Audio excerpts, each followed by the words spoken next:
जहिना तरलियै चिल्हो सियार के, जहिना तरलियै चिल्हो सियार के, कऽ देबै हमरो उधार।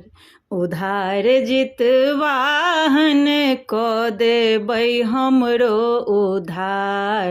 उधार जितवाहन सुनि लेबै हमरो पुकार। पुकार जितवाहन सुनि लेबै हमरो पुकार। जय मिथिला सखी सब। व्रत पूरा होइके टाइम बहुत नज़दीक आबि गेल यऽ, बहुत नज़दीक की बस ई 1 घंटा निकलैवला छै। आब हमरो ब्राह्मण भोजनके पूरा तैयारी एकदम लास्टे चलि रहल छै, तैयारी पूरा भऽ गेल।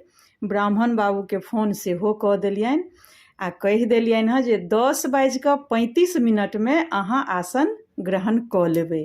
10:35 पर में ब्राह्मणके भोजन शुरू भऽ जेतनि। समय बहुत नज़दीक आबि गेल यऽ। अपने लोकनि सेहो ब्राह्मण भोजनके तैयारी हमरा लगैए जे अहूँ सबके भए गेल हैत, पूरा होइ पर में हैत। पारण विधि सेहो पूरा होइ पर में हैत। जितवाहनके सब गोटे गुणगान करू। बहुत नीकसँ व्रत एहिबेर पूरा भेल। आशा करै छी, आशा नहि पूर्ण विश्वास है अपने लोकनिके सेहो बहुत सुन्दर व्रत पूरा भेल हैत। जय जितवाहन, जय मिथिला, जय मैथिली।